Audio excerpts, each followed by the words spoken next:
pessoal, bom dia. Dúvidas sobre o que a gente estava falando nas aulas passadas? Alguma pergunta? Então, eu tô esquecendo de fazer isso, tá? Se eu não fizer até hoje de noite, me dá um grito lá no grupo, que eu vou ter. O meu objetivo é sair daqui e fazer isso. Então, quando demorar, por favor, me cobrem, porque é puro esquecimento mesmo, tá? Ok, na aula de hoje a gente vai continuar falando de EDOs lineares não homogêneas. A gente vai focar em EDOs de segunda ordem, tá? Mas várias das coisas que a gente vai aplicar aqui servem também para EDOs de ordem mais alta, mas a gente vai focar sempre nas EDOs de segunda ordem. E a bibliografia são as mesmas, né? Mathematical Methods for Physicists. No final do capítulo 7.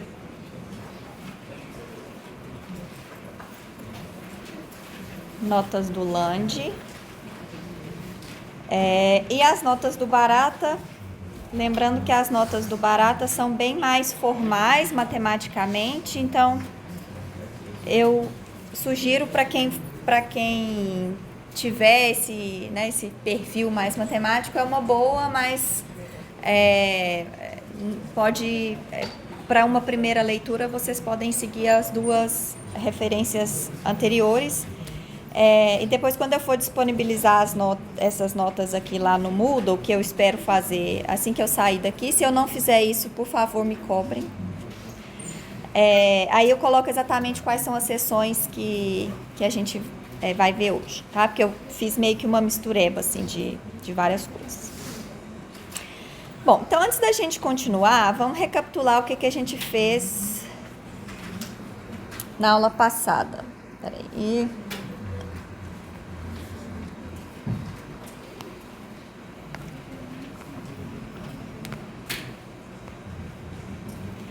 Bom, então na aula passada a gente falou de EDOs lineares, né? Tudo linear.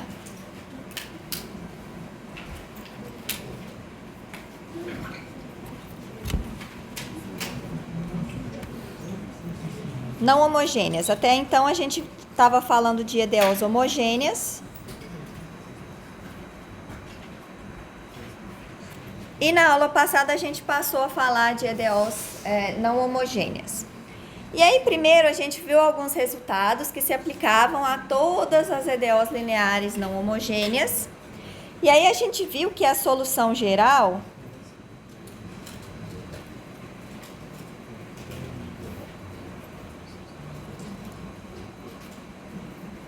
de LY igual a f de x, em que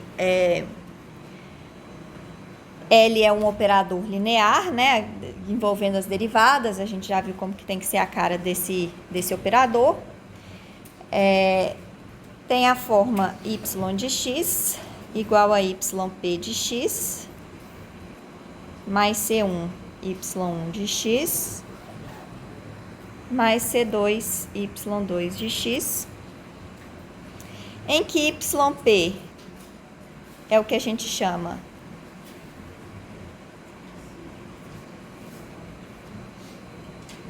uma solução particular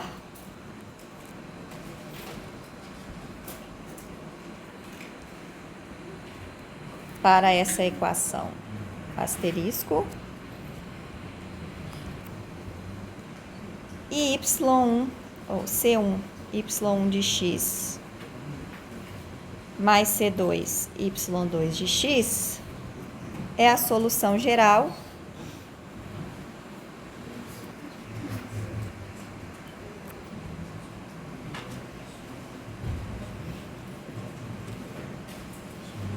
da equação homogênea associada. que tem o mesmo operador L. Então, quando a gente quer resolver uma equação não homogênea, a gente precisa de duas coisas. Primeira coisa, a gente faz o que a gente já estava fazendo antes, que era resolver a equação homogênea.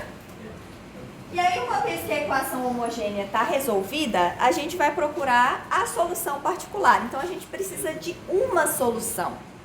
A partir dessa uma solução que a gente encontrar, a gente vai encontrar todas as outras, somando com combinações lineares arbitrárias das soluções da equação homogênea. Tá? Então, o nosso esforço aqui tem que ser: 1, resolver a homogênea, que a gente já tinha estudado antes; 2, encontrar a solução particular da equação não homogênea. Então, na aula passada eu já tinha falado sobre uma maneira de tentar fazer isso, né, que era o método dos coeficientes indeterminados. E hoje a gente vai falar de 2 outros métodos e depois falar, se der tempo, falar um pouquinho de transformada de Fourier, que é uma outra maneira de abordar a solução dessas equações, que é uma ideia bem diferente dessas aqui, tá? Ok, e aí, se eu tiver condições iniciais, eu consigo determinar quem são as constantes arbitrárias C1 e C2. Ok, então vamos relembrar o método que a gente usou na aula passada, né, que a gente viu na aula passada, que era o método dos coeficientes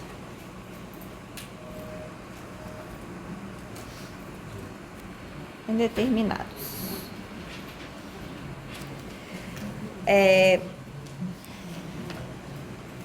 Vou fazer só um exemplo aqui para a gente relembrar. Então, esse método, ele funcionava da seguinte forma. Primeiro a gente resolve a equação homogênea, como sempre. Aqui é uma equação com coeficientes constantes, então a gente está seguro de que a gente vai conseguir resolver. E aí depois a gente ia olhar para o que estava do lado de cá. E aí a gente ia chutar uma solução particular que tivesse a mesma cara da função que está do lado de cá, né, da função f. Então, primeiro passo: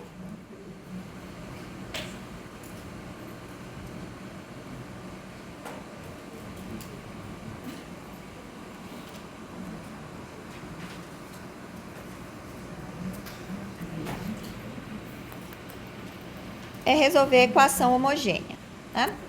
Então, como essa equação aqui é uma equação com coeficientes constantes, é fácil de resolver. A gente transforma essa equação numa equação de segundo grau.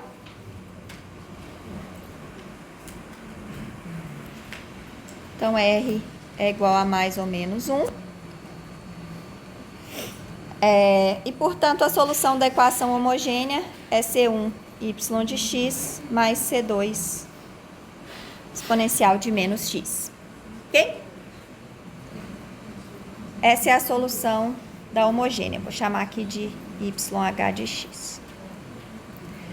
Ok, então agora que eu sei quem é a solução homogênea, eu vou trabalhar no formato da solução particular. Por que eu sempre vou resolver a equação homogênea primeiro? Vocês lembram que a hora que esse método pode dar um pouquinho de trabalho a mais é quando essa solução da homogênea coincide com a função que aparece do lado de cá. Então, que a gente tem que fazer uma ginástica ali para achar uma outra solução particular. Então, por isso a gente sempre começa resolvendo a EDO homogênea para a gente ver qual que é a cara da solução dessa EDO, tá? Bom, então a cara aqui é exponenciais, né? Ali é um polinômio, então a gente não precisa preocupar. Vai ter, a solução particular vai ser exatamente a mesma cara que essa coisa aqui, que é um polinômio de grau 1. Então, a gente vai supor, né, vai chutar que a solução particular é um polinômio de grau 1 também. E aí, a gente vai descobrir quem que é esse polinômio de grau 1, não, né? De grau 0. Então, é uma constante, né? Polinômio de grau 0 aqui. Então, eu vou chutar um polinômio de grau 0. Então, a gente vai substituir na equação. Então, y duas linhas, yp duas linhas, menos YP é igual a 1. YP, duas linhas, é 0. YP é A, isso é 1. Então, A tem que ser menos 1. E YP é o polinômio de grau 0 igual a menos 1. Como a gente já tem a solução da homogênea, né, que está aqui. Então, a solução geral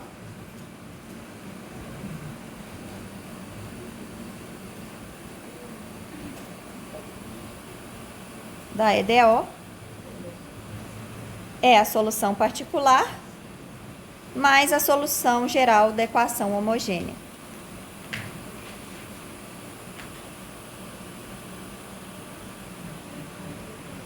E essa aqui é a solução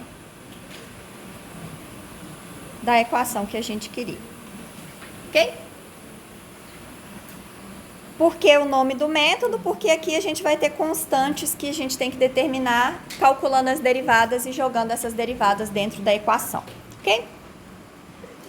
Perguntas nesse exemplo? Ok, então só lembrando que o formato da solução que a gente vai chutar depende disso aqui, né? Depende desse termo e depende também da relação desse termo com as soluções da EDO homogênea. Então, muita atenção quando vocês forem aplicar o método, que ele é simples, mas tem algumas sutilezas para não errar essas coisas bestas. Ok? Perguntas até aqui?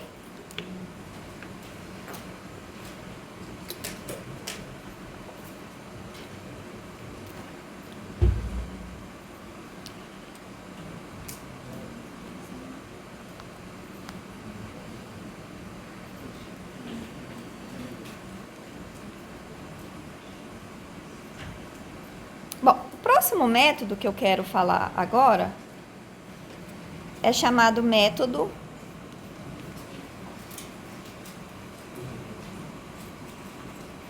de variação de parâmetros.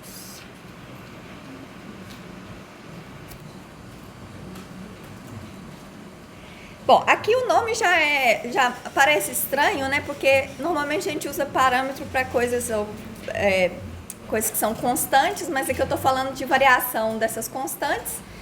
Mas é porque tem uma razão de ser esse nome, tá? Então, vamos supor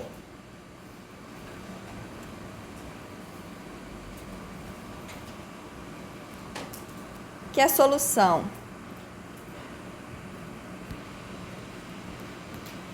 geral da EDO homogênea associada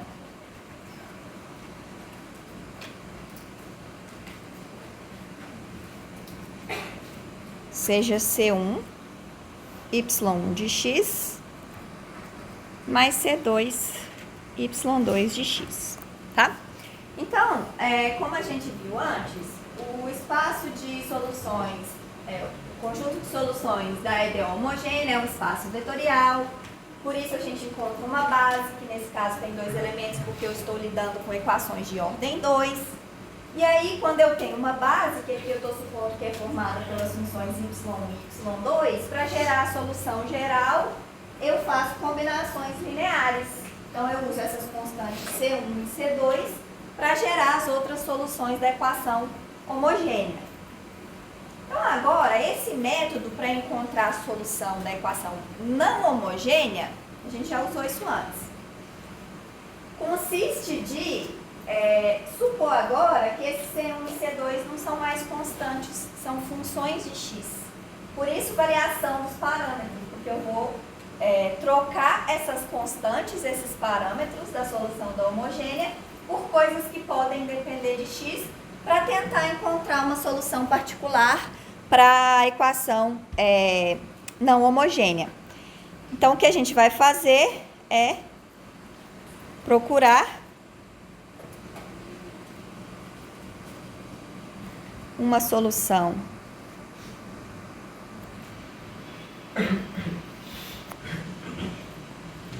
particular para a equação não homogênea,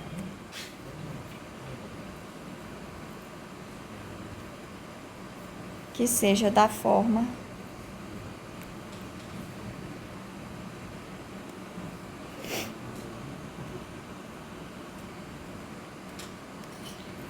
yp de x igual a u1 de x, y1 de x, mais u2 de x,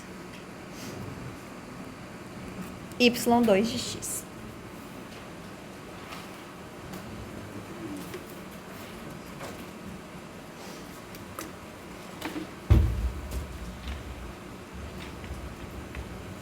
E aí, o que a gente vai fazer? A gente vai calcular as derivadas dessa função aqui, jogar na equação diferencial e verificar quem tem que ser as condições sobre o 1 e o 2 para que essa coisa aqui seja a solução da equação não homogênea. Tá? Então, por isso o nome variação de parâmetros. Eu estou trocando aquelas constantes por duas funções, o 1 e o 2.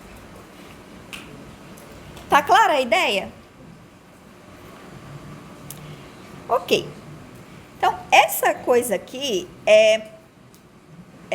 isso coloca algumas condições sobre as funções 1 e o 2, né? Então, o nosso objetivo agora, o que a gente quer é calcular yp' e yp duas linhas,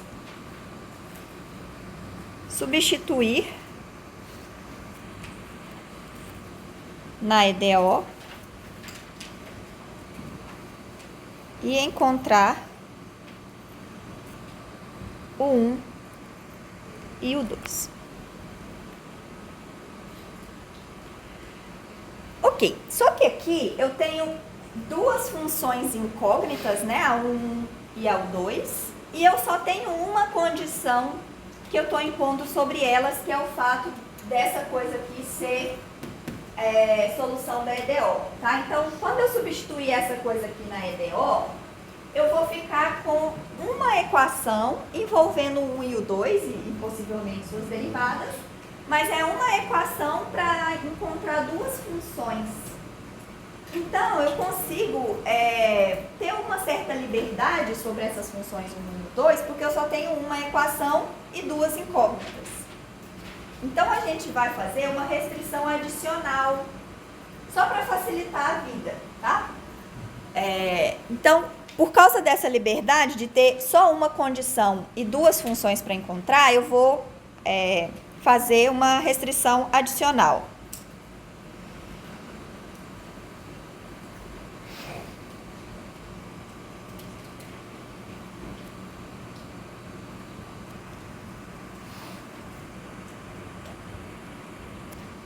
Que é o fato de que o 1' y1 mais o 2' y2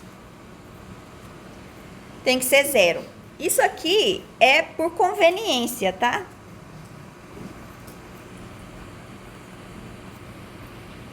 Só para facilitar um pouco a vida. E a gente vai ver que isso não atrapalha encontrar soluções no final. Então, estou fazendo uma restrição para ajudar um pouquinho aqui nas contas, tá? Tá claro até aqui? Ok. Então, agora, a gente poderia fazer, eu não vou fazer, porque eu não gosto de fazer assim, mas no livro provavelmente vocês vão ver feito assim, tá? Ele vai fazer de maneira geral, para um exemplo arbitrário, de uma EDO de segunda ordem, e é possível derivar equações para quem é o 1 e o 2 a partir dos parâmetros da EDO. Mas eu prefiro fazer em cada exemplo, tá? Então, eu não vou derivar essas equações, Mas vou fazer em um exemplo para vocês verem como que o método funciona. Porque eu não consigo nunca decorar as equações. Então, no final das contas, eu estou sempre fazendo a mesma coisa. A única coisa que a gente tem que lembrar é isso aqui, né? Porque essa condição imposta adicional aqui, eu pelo menos acho mais fácil de lembrar do que lembrar da equação. Mas ok, então vamos fazer um exemplo para a gente entender a ideia.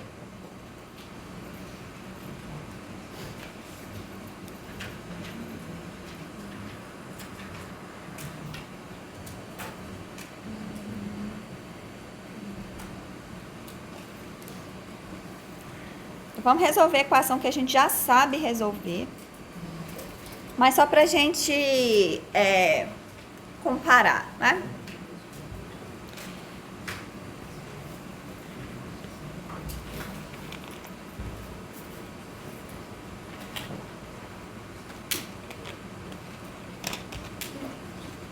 Ok, então a gente já resolveu a equação homogênea.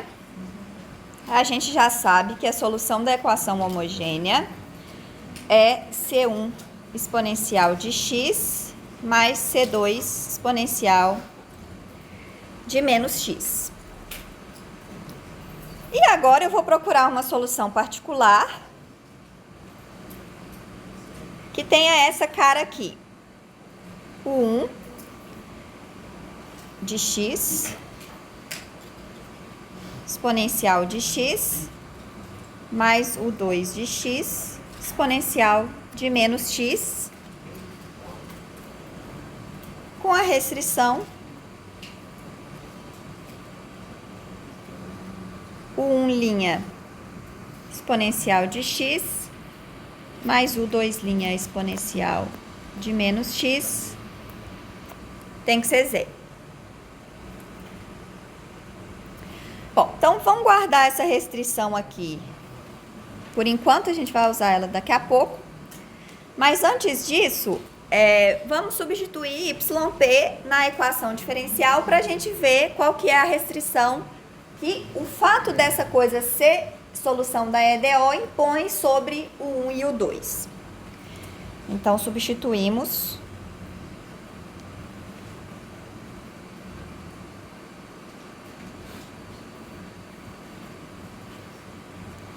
YP na EDO. Então, a gente precisa calcular YP' primeiro, né? Então, a gente vai ficar com duas regras do produto aqui, né? O 1 exponencial de x mais 1' exponencial de x menos o 2 exponencial de menos x mais o 2' exponencial de menos x.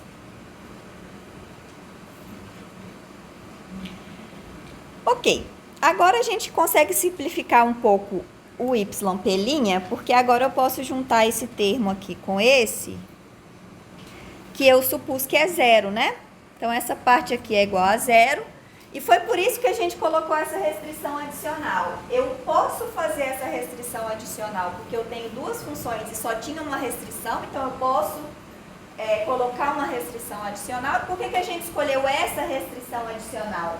Porque ela vai simplificar bastante a derivada primeira, então vai reduzir um pouco a quantidade de termos que a gente coloca na EDO, tá? Então, foi por isso, assim, a ideia por trás dessa condição aqui.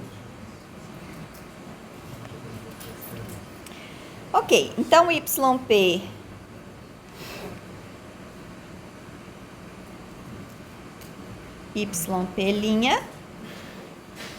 é o 1 exponencial de x menos o 2 exponencial de menos x.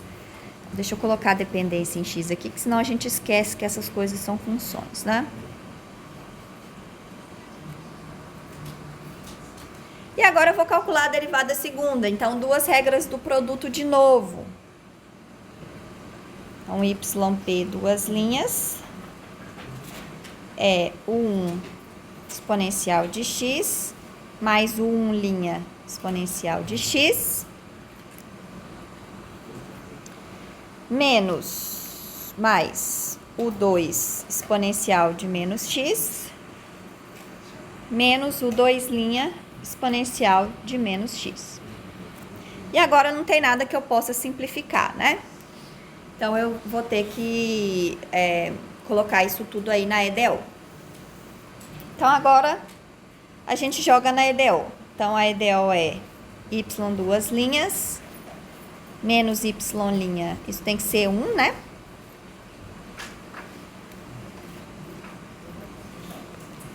Então, a gente vai ficar com o 1 exponencial de x mais o 1' exponencial de x mais o 2 exponencial de menos x menos o 2' exponencial de menos x menos y, né? Menos o 1 exponencial de x menos o 2 exponencial de menos x, isso tem que ser 1. Então, agora, alguns termos vão se cancelar aqui. Então, esse cancela com esse cancela com esse. E a gente vai ficar com o 1' exponencial de x menos o 2' exponencial de menos x igual a 1. Que é a condição que vem do fato dessa YP satisfazer a EDO.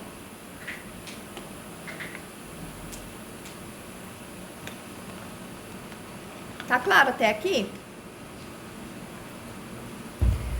São umas continhas chatas. A gente já tinha feito umas continhas chatas na aula passada, né? Na verdade, a gente está fazendo algumas desde o início do curso e vai continuar fazendo até o final. Mas, receitinha de bolo, né? Eu faço isso e vou chegar na resposta. Então, tendo paciência, não errando nenhuma idiotice, a gente chega na resposta final. Beleza. Então, agora eu tenho aqui uma equação com as duas incógnitas, né? Só que eu já tinha uma equação anterior, que é aquela restrição adicional. Então, agora eu vou ficar com duas equações para duas incógnitas. Então, eu vou ter esse sisteminha aqui.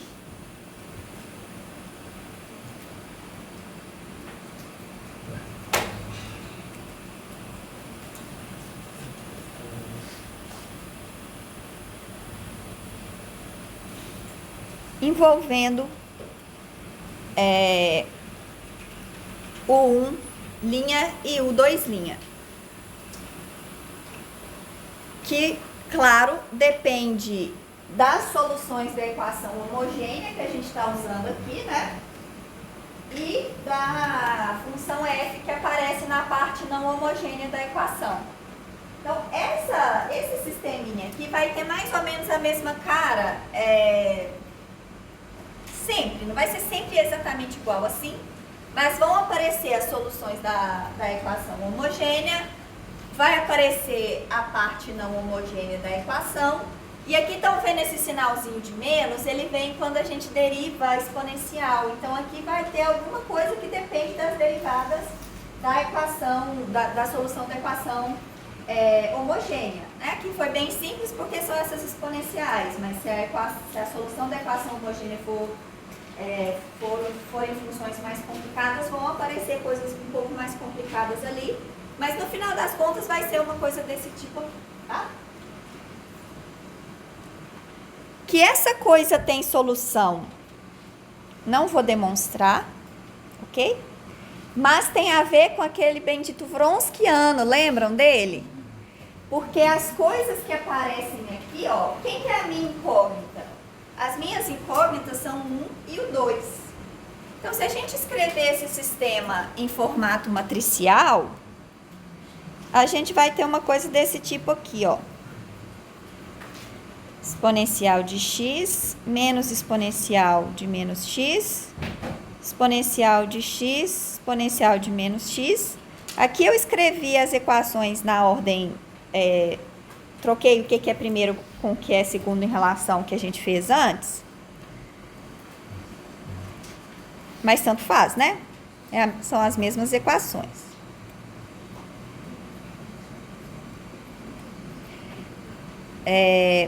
Aqui tá meio bagunçado porque meu tablet não tá funcionando exatamente nesse pedacinho, tá? Mas deu para entender, né? Então, se eu escrevo em forma matricial, vai dar uma coisa desse tipo. E essa matriz que está aqui, a menos da ordem das linhas, é a matriz wronskiana das soluções da equação homogênea. Como a gente já está supondo que é uma base, né? A gente encontrou a solução da homogênea, esse wronskiano esse determinante aqui é sempre diferente de zero. Então, esse sistema sempre vai ter solução, tá? Solução única nesse caso, né? Porque aqui a gente tem determinante diferente de zero e aqui a condição zero que depende da função f. Então, a gente sempre vai conseguir resolver esse negócio. Como aqui são só duas equações com duas incógnitas, o jeito mais fácil de resolver é fazendo substituição em uma das equações e depois jogando na outra. Perguntas até aqui?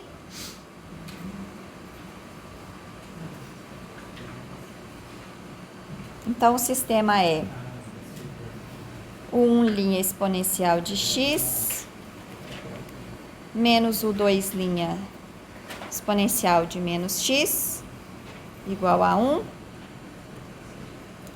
O 1 linha exponencial de x mais o 2 linha exponencial de menos x igual a 0. Então, eu posso, por exemplo, somar essas duas equações. Agora, eu resolvo isso aqui do jeito que for mais fácil. Então, eu somo essas duas equações. Vou ficar com 2 o 1 linha exponencial de x igual a 1. Então, o 1 linha é igual a 1 sobre 2 exponencial de x, que é meio exponencial de menos x. Então, o 1 de x é igual a meio integral de exponencial de menos x dx, que é menos meio exponencial de menos x. Não vou colocar constante aqui. Por quê? Lembram que a gente está procurando uma solução particular, né? Qualquer uma serve. Então, eu vou pegar mais simples. Eu não quero... Se eu colocar constante aqui, eu vou estar somando uma solução da equação homogênea, que eu já vou somar no final. Então, não precisa, porque eu só quero uma, tá? Tá claro? Ok, então eu achei o 1, agora eu posso voltar em qualquer uma dessas equações aqui e achar o 2. Então, eu posso, por exemplo, usar a equação número 2. Então, o 2 linha exponencial de menos x é igual a menos 1 linha exponencial de x. Então, o 2 linha exponencial de menos x é meio, né? Porque vai cancelar as exponenciais. Então, o 2 linha é meio exponencial de x.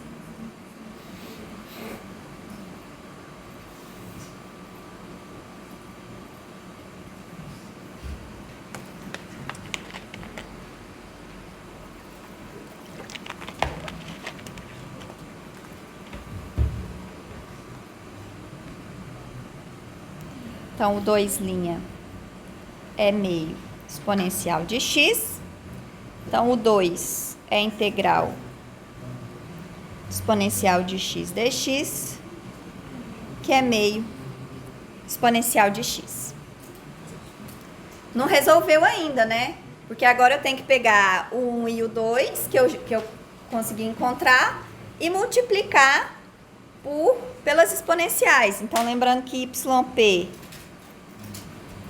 é o 1 exponencial de x, mais o 2 exponencial de menos x, Eu acho que eu fiz alguma coisa errada aqui.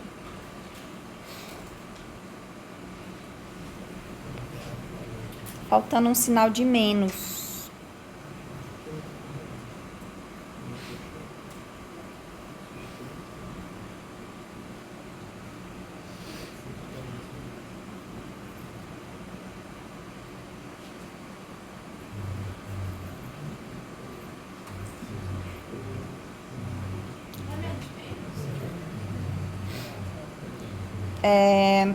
Não, porque o 1... Ah, peraí.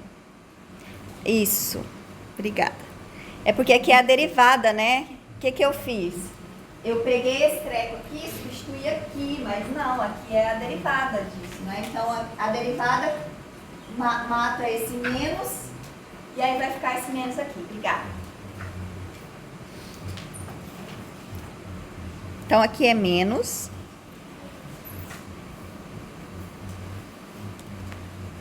Aqui é menos. Aqui é menos. Pronto. Agora tá certo. Bom, então só recapitulando. O 2 é essa coisa... Ops. O 2 é essa coisa aqui. Que eu vou substituir aqui. E o 1 é essa coisa aqui.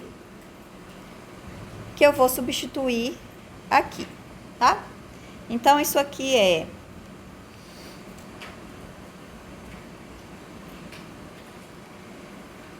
menos meio exponencial de menos x vezes exponencial de x, menos meio exponencial de x vezes exponencial de menos x.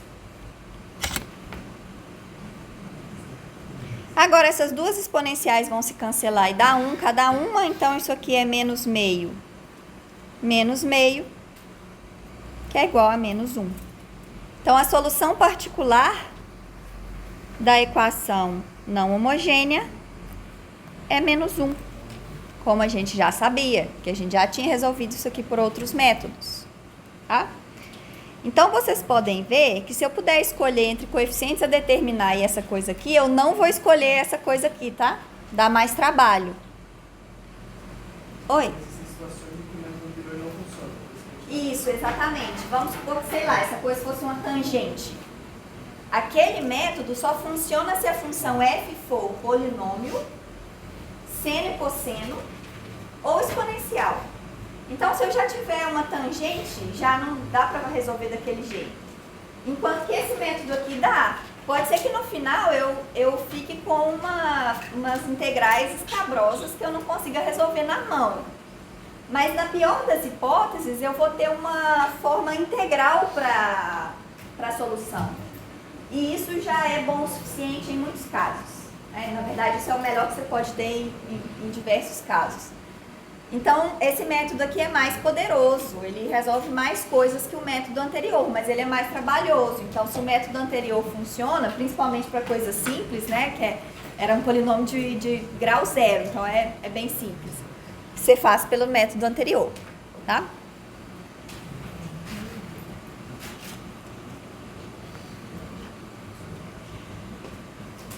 Ok, então a solução geral, né, que a gente já viu, é menos 1 mais C1 exponencial de x mais C2 exponencial de menos x. Ok?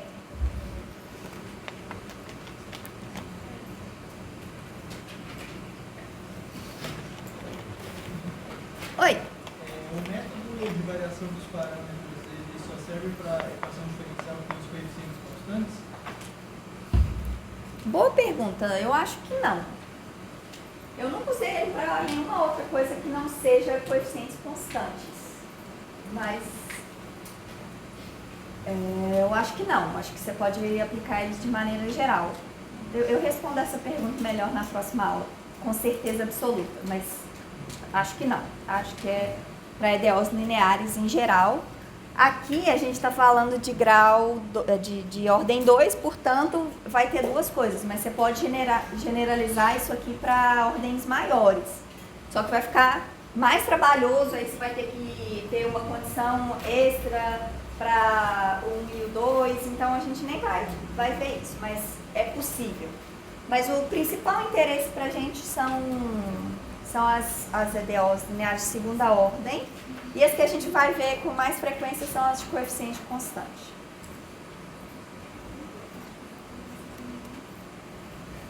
Mais alguma pergunta?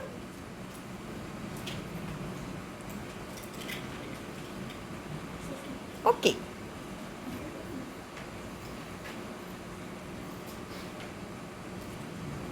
Bom, então agora eu quero falar de duas coisas que a primeira delas a gente vai ver melhor depois, mas eu já queria introduzir para vocês já irem se acostumando com a ideia de onde essas coisas vão aparecer, que são as funções de Green. Então a gente não vai usá-las por enquanto, a gente só vai falar delas rapidamente, elas vão aparecer de novo depois, quando a gente for resolver EDPs. Porque quando a gente for fazer EDPs, quando a gente for estudar EDPs, ao invés de usar condições iniciais, como a gente está fazendo aqui, a gente vai precisar usar muito condições de contorno. E essas funções de Green, elas são melhores para usar quando a gente tem problemas de condições de contorno, que ao invés de dar a função e a derivada, ou as derivadas num ponto, a gente dá valores da função em diferentes pontos. Vocês vão ver que esses problemas vão aparecer naturalmente quando a gente for falar de EDPs. Mas, de qualquer forma, eu já quero introduzir essa coisa aqui para vocês já irem se acostumando com a ideia. São as funções de Green.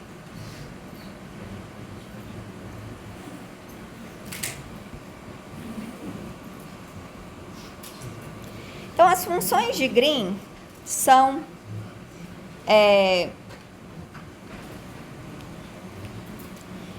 funções de dois parâmetros, que eu vou chamar de x e x0. Isso varia um pouco, tá? De livro para livro, tem gente que chama x e s, mas eu vou deixar assim. Então, é uma função de dois parâmetros.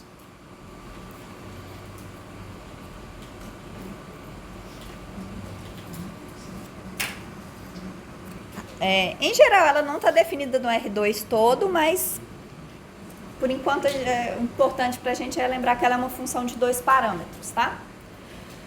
E eu digo que essa função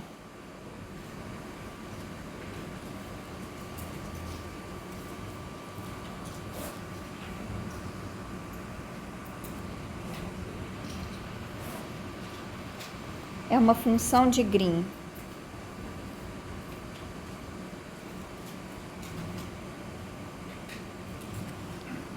para a EDO LY igual a 0, se essa função G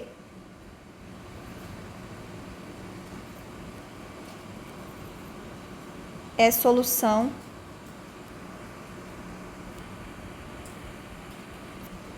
da EDO não homogênea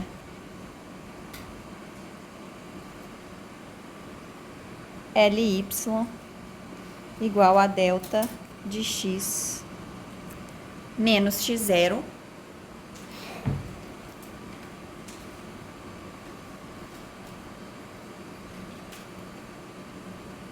em que delta de x menos x0 é a função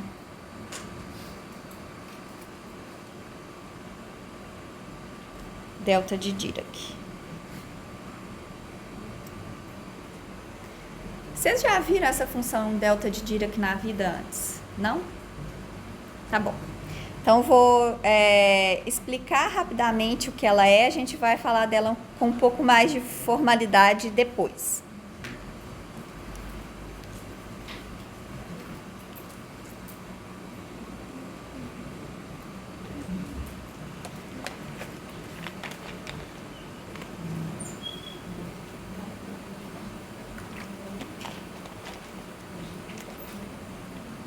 Bom, antes de falar um pouquinho mais de quem que é essa função delta de Dirac,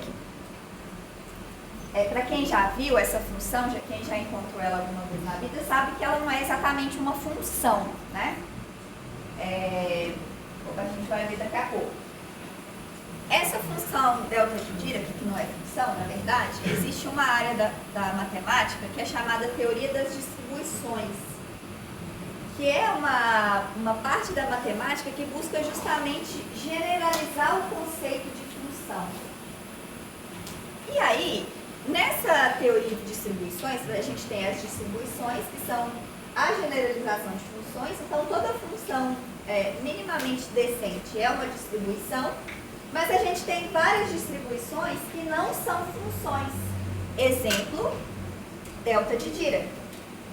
E aí, por causa da função de Green estar ligada com a função delta de Dirac, por essa equação diferencial, né, que envolve derivadas e coisas desse tipo, então meio que a gente está falando que as derivadas da função g também não são muito suaves, porque quando eu faço somas dessas coisas, tem que dar a função delta de Dirac. Então, em geral, essa função de Green não é uma função também, ela é uma distribuição.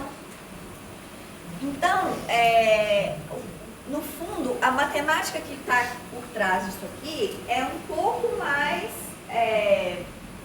sofisticada do que o que a gente estava vendo antes, em que a gente estava só trabalhando com funções lá do cálculo 1, né? Isso aqui não dá, baseia a gente fazer todas essas coisas que não é mais o cálculo 1, mas tem uma outra área da matemática que garante que a gente pode fazer todas essas coisas, que é a teoria de distribuições, e aí a gente está procurando o que a gente chama de soluções distribucionais para essa EDO, tá? Isso está tudo muito, muito bem explicado nas notas do Barata, só que isso aqui já é uma coisa um pouco além do que eu quero fazer aqui. Então, a gente vai fingir que essas coisas são todas funções e vai trabalhar com elas como se elas fossem funções. Quem tiver curiosidade de ir mais a fundo nessa teoria de distribuições, pode seguir pelas notas de aula do Barata, que lá está feito com rigor matemático total, tá? Então, quem quiser mergulhar mesmo na matemática, pode seguir por lá. Não vou fazer isso, tá? Ok, então, como a gente vai precisar dessa função ainda várias vezes, tanto quando a gente for falar de funções de Green mais para frente, quanto quando a gente fala de transformada de Fourier, eu vou falar um pouquinho mais sobre essa função delta de Dirac, que na verdade não é uma função, tá?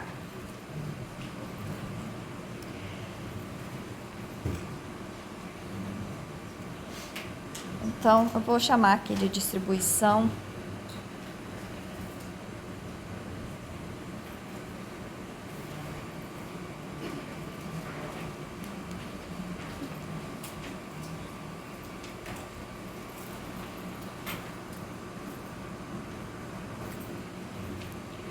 Distribuição delta de Dirac.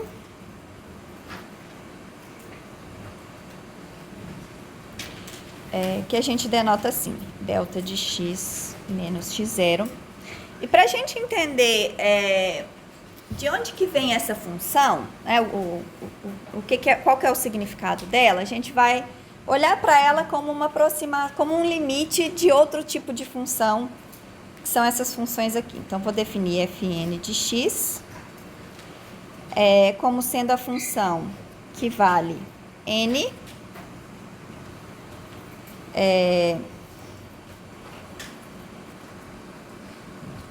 se x está entre x0 menos 1 sobre n,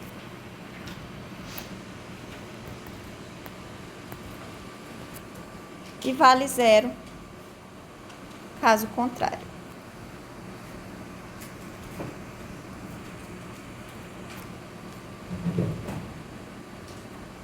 Então, para cada n natural, eu defino essa função fn de x aqui, tá? Ela vale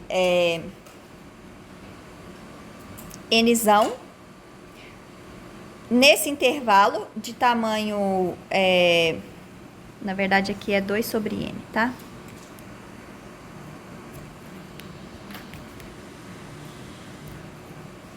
E ela vale 0 fora desse intervalo. Então, qual que é a cara dessa função?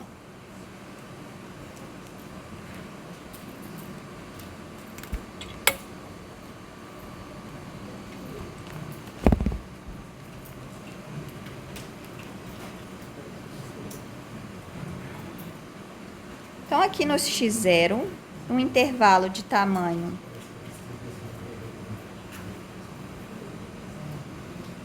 1/n.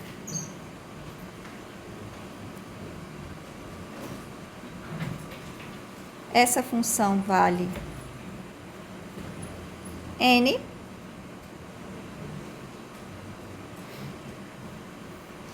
E fora desse intervalo, ela vale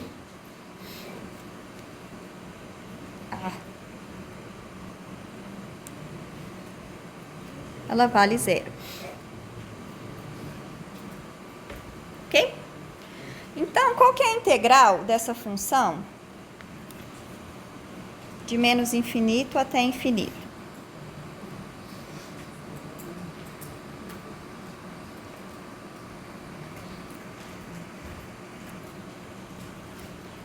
Essa função vale, ela é constante, né, entre x0 menos 1/2n até x0 mais 1/2n. Então, a integral, aqui vai ser a área debaixo desse gráfico, é um retângulo de tamanho, de altura n, e a base é 1/n o tamanho, então essa integral aqui é 1 para todo n, ok?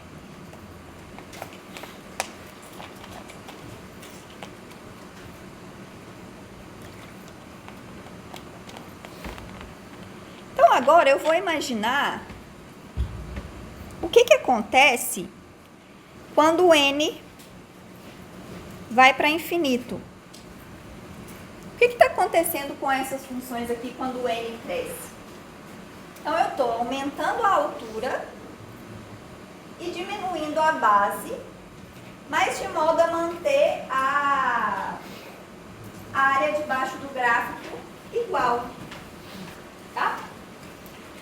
Então, a função delta é o que a gente obtém nesse limite. Então, as funções fn de x vão para a função delta de x menos x0. Formalidade matemática zero nisso aqui, tá? É só uma ideia intuitiva de como que a gente define a função delta de Dirac.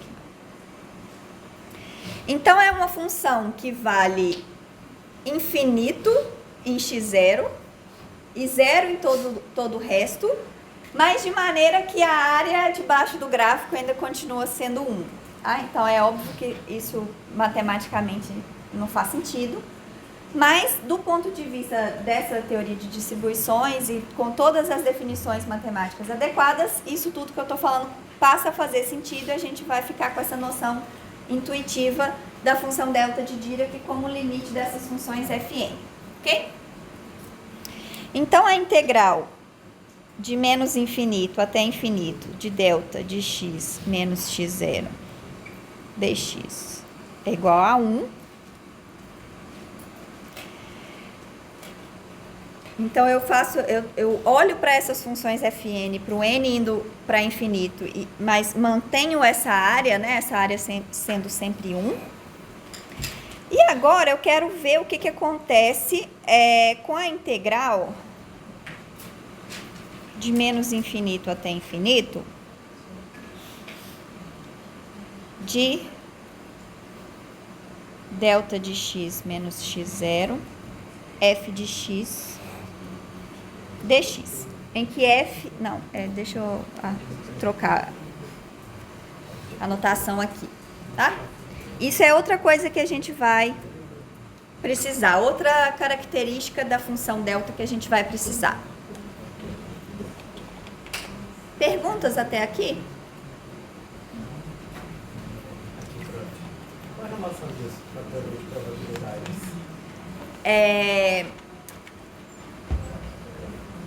A função delta de Dirac, esse nome de distribuição não é à toa, tem a ver, tá ligado com distribuição de probabilidade. Então, a função delta de Dirac pode ser vista como uma distribuição de probabilidade em que você tem um evento certo, que raramente acontece em probabilidade quando você tem variáveis contínuas desse tipo aqui, né? Aqui você pode pensar que você tem uma variável aleatória com respostas em x.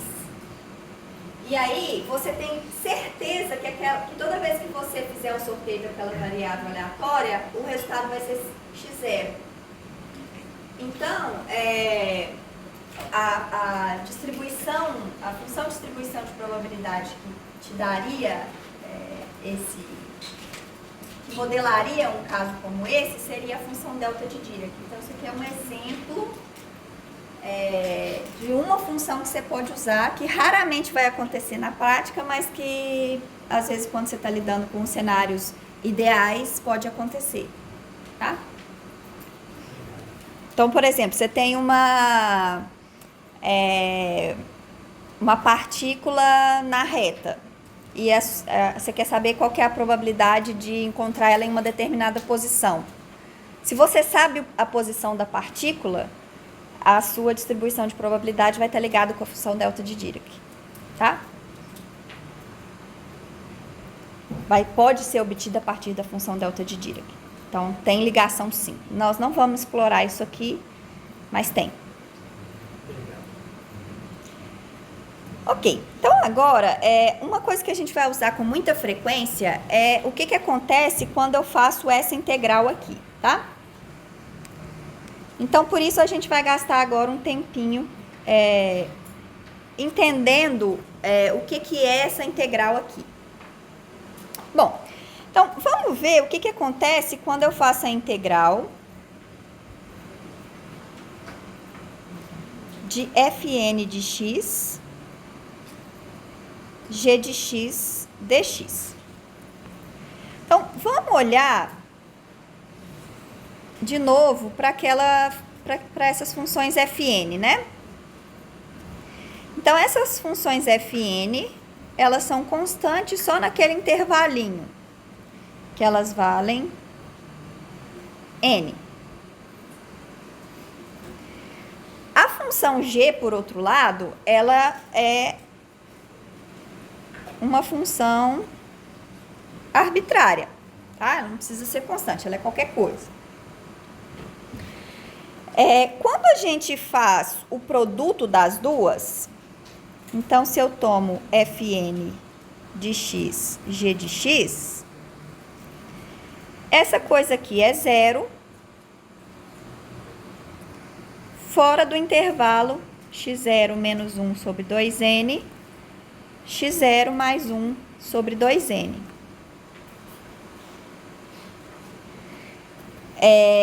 Então, quando eu faço a integral, eu só preciso preocupar com a integral dentro do intervalo x0 menos 1 sobre 2n até x0 mais 1 sobre 2n.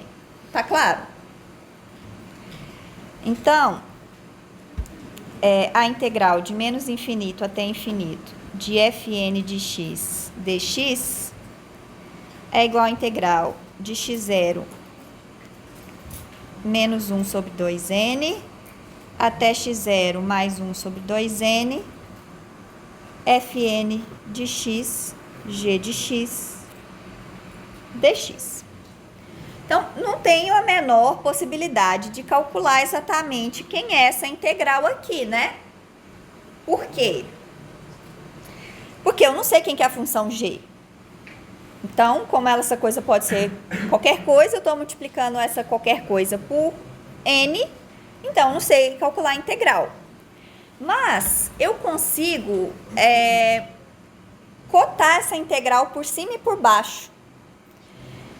Vamos lembrar aqui quem que era aquela coisa lá, né? Vou fazer o desenhozinho de novo.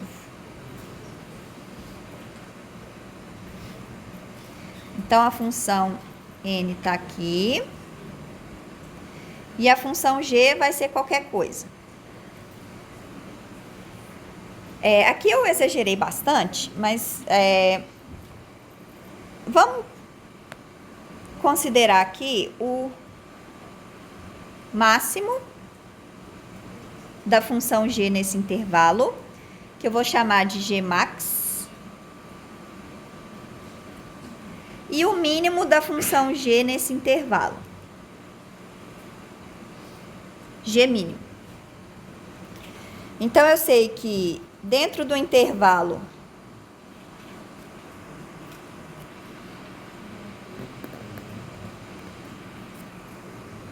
x0 menos 1 sobre 2n, menor que x, menor do que x0 mais 1 sobre 2n, g mínimo é menor do que g de x, que é menor ou igual, né, a g max. Porque eu escolhi o g max e o g mínimo como sendo o máximo e o mínimo da função naquele intervalo, tá? Ok. Então, se isso aqui é verdade, a integral nesse intervalo de fn de x vezes g mínimo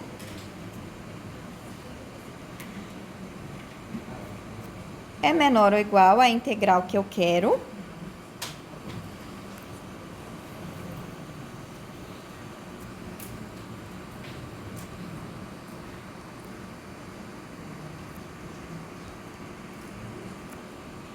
que é menor ou igual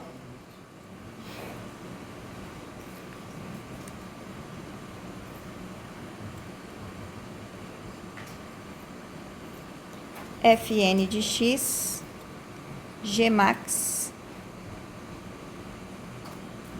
dx.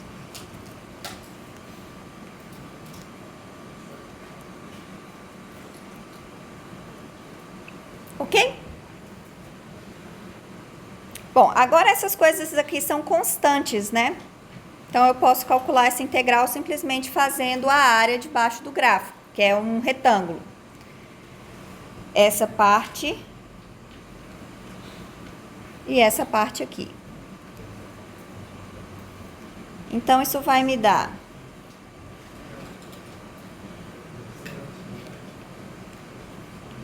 n vezes g mínimo vezes 1 sobre n é menor ou igual à integral de menos x0 menos 1 sobre 2n, x0 mais 1 sobre 2n, fn de x, g de x, dx, é menor ou igual a n vezes g mínimo, g máximo,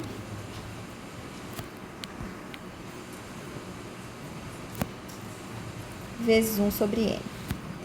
Então, o que isso aqui me dá? Né? Cancelando os n's. G mínimo é menor ou igual à integral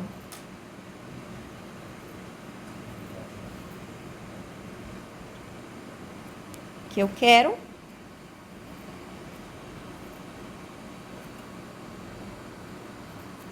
Que é menor ou igual a g máximo. Quem que é esse g mínimo e esse g máximo? O g mínimo é o menor valor de g naquele intervalo e o g máximo é o maior valor de g naquele intervalo, tá? Então, tô aqui, x0 menos 1 sobre 2n, x0 mais 1 sobre 2n. Então, o g tá aqui, aqui g max, aqui g mínimo, tá? Agora, eu vou tomar o limite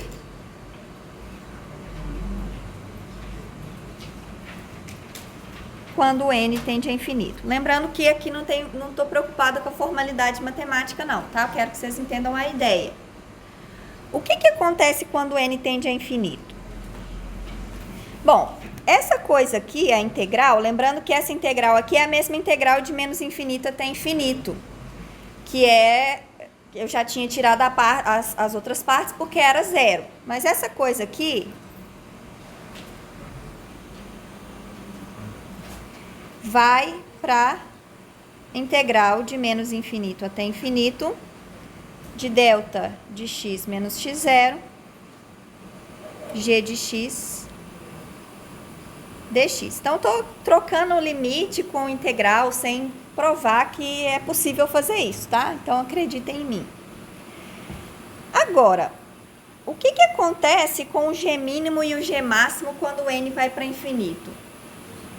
Quando o n vai para infinito, o que eu estou fazendo é encolhendo esse intervalinho, né? Ele vai ficando cada vez menor, se aproximando do x0.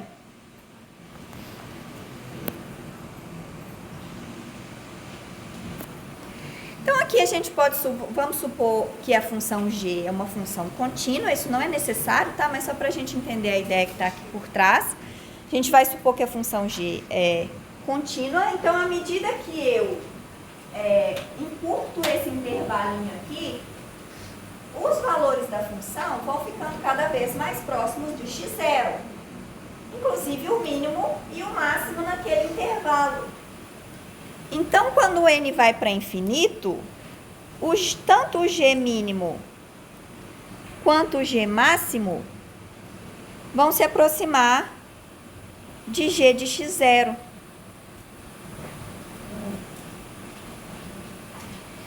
Então, isso dá uma ideia intuitiva para a gente de uma relação envolvendo a função delta de Dirac que é muito importante, que é essa aqui.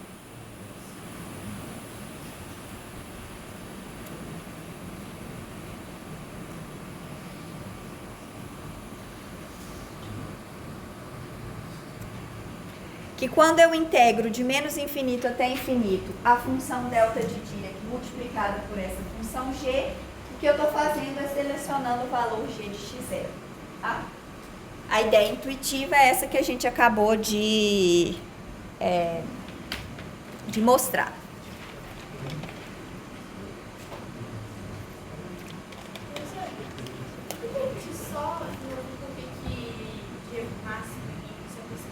Tá. Então, a explicação é esse desenhozinho aqui, ó. Então, quando o n vai para infinito, o que eu estou fazendo é encolhendo esse intervalo aqui, tá? Então, aqui eu estou supondo que a função g é contínua, então eu estou cada vez mais perto. Isso significa que o valor mínimo e o valor máximo estão se aproximando do valor g de x0. Então, quando o n vai para infinito, tanto o mínimo quanto o máximo estão se aproximando do g de x0. Por isso, tá claro? Gente, ó, muito cuidado. Todas essas coisas que eu tô fazendo aqui, elas são... eu tô usando várias coisas que eu não tô provando que eu posso fazer. Trocar integral com limite. Essa própria função delta não é uma função, então isso não tem um rigor matemático que deveria, tá? Mas se a gente for fazer isso, a gente esquece o resto do curso e vai fazer só isso. Não é o nosso objetivo. Então, tudo que eu estou fazendo aqui é apresentando ideias de por que essas por que essas propriedades são do jeito que elas são, tá? E a ideia é essa mesmo. Mas para quem gosta de ver as coisas matematicamente formalizadas, tudo bonitinho, Notas do Barata é o melhor lugar, tá? Isso está feito com bastante cuidado lá.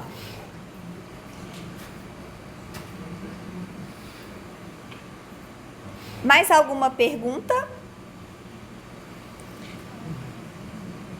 A ideia é você encontrar uma gzinha dessa que satisfaça isso? A ideia é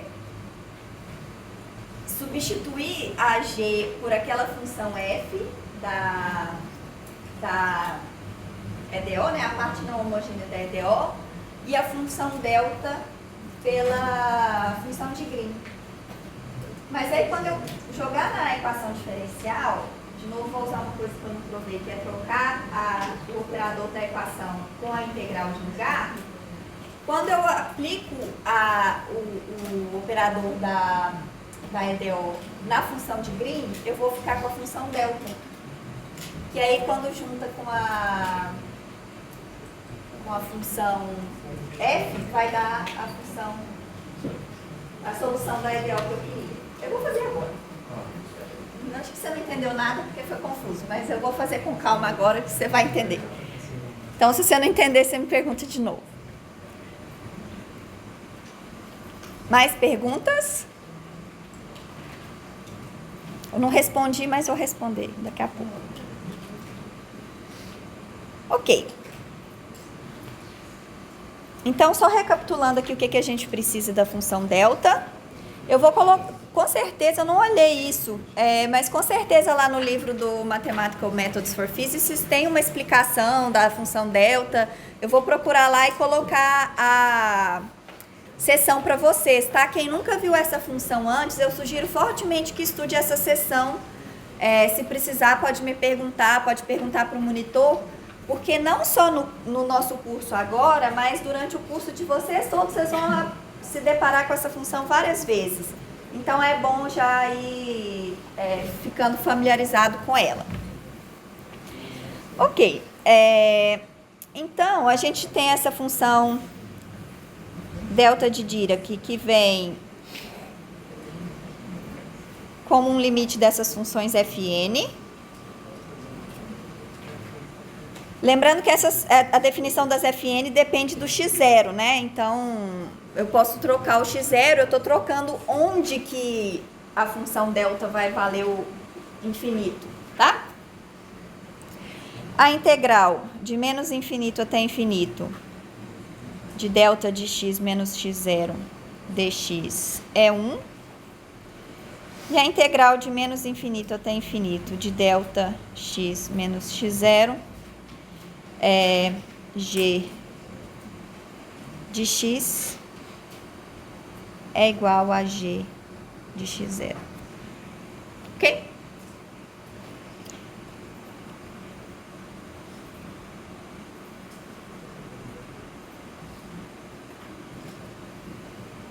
Ok. Então, vamos relembrar a definição de função de Green, né? Então, a função f de x, x0, tinha chamado de g, né?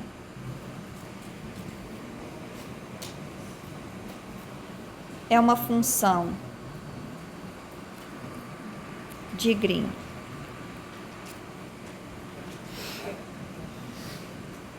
para L de x, L de y igual a 0, se L aplicado em G de x, x0. Lembrando que a variável que eu estou calculando as derivadas, que diz respeito a EDO, é a variável x, tá? Então, toda vez que eu aplicar o operador da equação diferencial, as derivadas, eu estou derivando em relação a x, então eu posso tratar x0 como uma constante. Então, isso aqui é delta de x menos x0.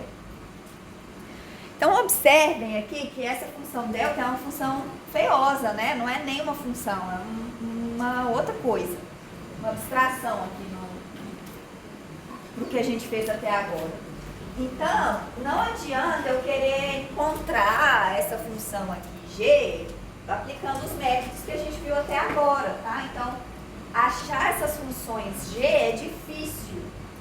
A gente não vai fazer isso hoje, a gente vai fazer isso nas próximas aulas. E, em especial, é mais fácil achar as funções de Green quando a gente tem as condições de contorno. Elas ajudam a gente a encontrar as funções de Green. Então, a gente não vai fazer isso hoje.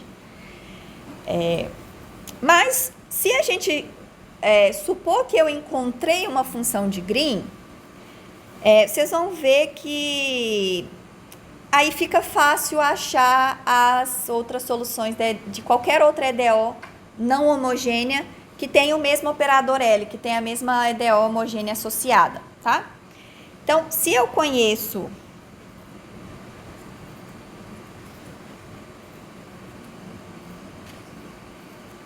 uma função de Green,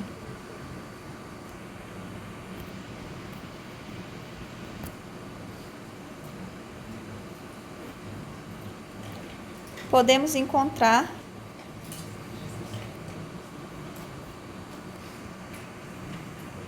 uma solução para qualquer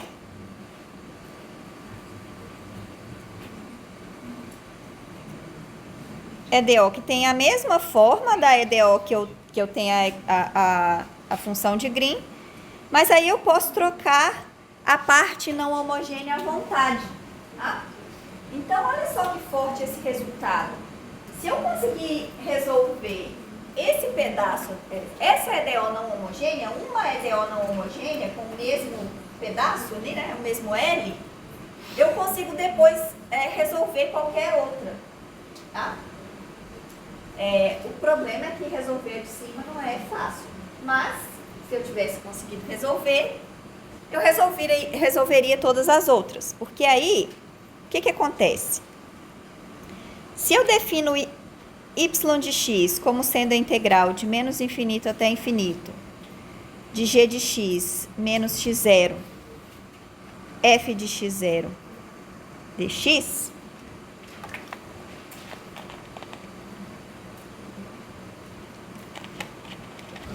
oi.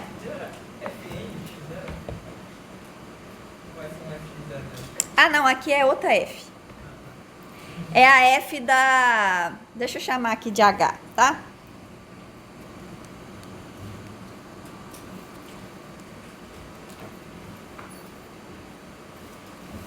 Vou chamar de h aqui, tá? Porque não tem nada a ver com aquelas n. Esse aqui é da EDO.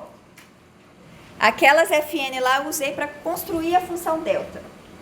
Agora esquece aquilo, eu estou tentando resolver uma EDO. Então aqui o que me interessa é a parte não homogênea da EDO. Vou chamar de H só para não confundir, tá? Obrigada. Bom, então agora eu vou substituir na EDO.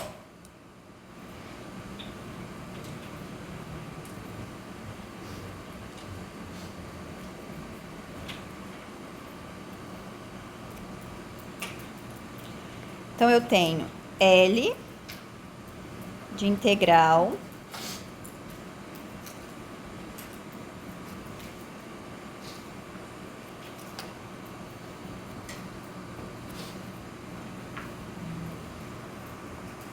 é igual. Aí, agora, de novo, aqueles truques sujos, né? Que eu não vou justificar nada, mas vou usar várias vezes. Vou trocar a integral com o L de lugar. Então, de novo, é possível mostrar que isso é possível. Então, isso aqui vai ser a integral de menos infinito até infinito, de L de G de X, x0. Lembrando que essa coisa aqui esse L é um operador que envolve derivadas, todas as coisas em relação a x. Então, tudo que envolve só o x0 pode ser visto como uma constante. Então, esse h de x0 que aparece aqui, né, dentro da integral, do ponto de vista do operador, ele é uma constante, então vai continuar multiplicando ali, tá? Bom, só que agora eu sei que isso aqui é a integral de menos infinito até infinito, de L de G de X. A função G foi justamente, ela apareceu justamente porque ela era a solução dessa coisa aqui com a função delta de Dirac. Então, isso aqui era delta de X menos X0, H de X0, dx. E isso aqui é exatamente H. Peraí, tem alguma coisa errada aqui. Não, aqui tá errado. Aqui a integral é em relação a x0.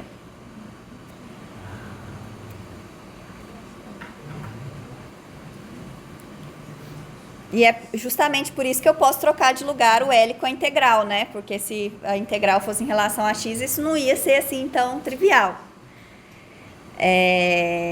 Isso. Então, isso aqui vai ser h de x, o que significa que essa função y aqui, que a gente jogou aqui dentro, é solução dessa EDO aqui, não homogênea com a função h.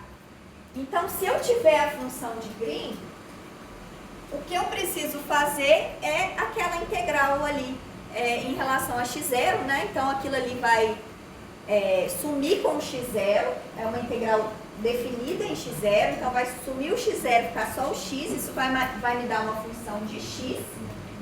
E essa função de x, ela é uma solução da EDO não homogênea ali de cima. Então, por isso que funções de Green são muito úteis, porque elas permitem encontrar soluções para a EDO não homogênea, podendo variar à vontade o que aparece na parte não homogênea, desde que você tenha uma função de Green. Tá?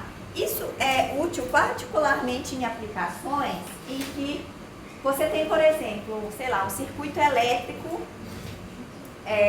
que tem alguns itens lá que são fixos. Tem uma resistência, um capacitor, um indutor. Isso vai te determinar quem é o seu operador L. Mas você pode, por exemplo, trocar a bateria, usar diferentes fontes de alimentação ali do circuito, que corresponde a você forçar o seu circuito ali de um jeito específico. Isso vai determinar quem é a função H. Então você tem sempre o mesmo sistema, mas trocando só esse elemento que corresponde à função H. Então toda vez você vai ter que resolver a mesma EDO, trocando quem é o H. Então se você consegue uma função de Green, você não vai precisar resolver a EDO toda vez. Você pega a função de Green e calcula a integral com a coisa que você vai aplicar ali. Então funções de Green aparecem em diversas aplicações, especialmente por causa disso, tá? Nós não vamos resolver EDO usando função de Green agora, mas eu queria já falar, porque a gente está já no clima aqui falando de EDO, então a gente já fala oi para as funções de Green, como o Land fala lá nas notas de aula dele. Mas achar funções de Green é difícil e a gente precisa, em especial, das funções de contorno. Então a gente vai voltar nesse assunto depois, mas é bom que vocês já vão se acostumando aí com a ideia das funções de Green. Oi? O delta de x menos x0 é o mesmo que o delta de x0 menos x? Não, mas a propriedade da integral continua valendo. Então eu provei uma que não é exatamente essa que eu usei aqui, mas dá para provar de maneira análoga. Tá? Eu estava tentando varrer por debaixo do tapete, mas vocês são espertos, eu não consigo enganar vocês facilmente. Bom, obrigada. Não deixem eu fazer isso. Boa pergunta. Então a resposta é não, eu não vou calcular de novo, mas continua valendo a mesma coisa. Mais alguma pergunta?